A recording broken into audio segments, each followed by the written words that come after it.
ভালো সিনেমা দেখতে দর্শক হলে ভিড় করেন, এটাই স্বাভাবিক নিয়ম। কিন্তু সিনেমা ঠিক কতটা জঘন্য হতে পারে তা দেখতে যদি টিকিট কাউন্টারের লাইন পড়ে যায় তবে কেমন হবে? চীনে ঘটেছে এমনই এক অদ্ভুত ঘটনা। নিউ লাইন নামে স্বল্প বাজেটের একটি অ্যানিমেশন সিনেমা তার বাজে গ্রাফিক্স আর দুর্বল গল্পের কারণে এখন বক্স অফিসে সুপারহিট।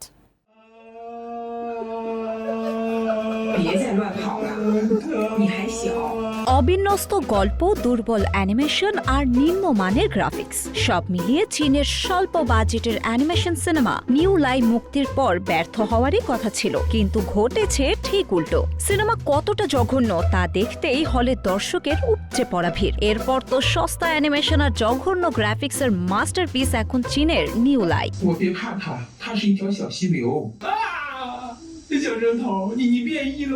রিলিজের পর ফ্লপ হওয়াটাই স্বাভাবিক ছিল, কিন্তু দর্শক হলমুখী কেন জানেন? সিনেমাটা ঠিক কতটা জঘন্য তা নিজের চোখে দেখার ঐতিহাসিক কৌতূহল।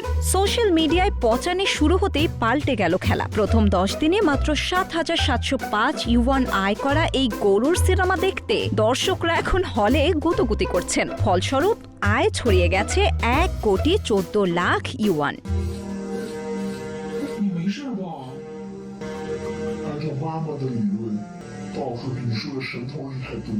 অস্কার মার্কা এই মাস্টারপিস টেক্কা দিচ্ছে দ্য ওডিসি আর স্পাইডারম্যান ব্র্যান্ড নিউ ডে এর মতো বিশাল বাজেটের সিনেমাকেও। এক দর্শক তো এও বলেছেন, সিনেমাটা দেখলে ৮০ মিনিট অনুশোচনা হতেই পারে, কিন্তু না দেখলে আফসোস রয়ে যাবে সারা জীবন।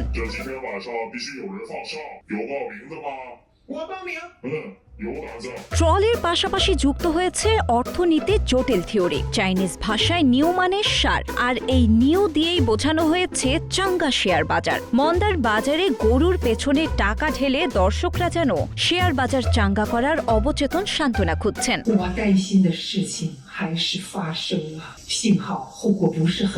প্রচারণা ছাড়াই মুক্তি পাওয়া এই সিনেমা চায়না বক্স অফিসে এখন নতুন সমীকরণ। পচানি যত গভীর, টিকিট বিক্রি তত দেদারসে। প্রমাণ হলো মাঝে মাঝে বিশ্বমানের ভালো কন্টেন্টের চেয়ে খাঁটি ক্যাচাল আর চরম লেভেলের বাজে কন্টেন্টই পাবলিককে বেশি বিনোদন দেয়।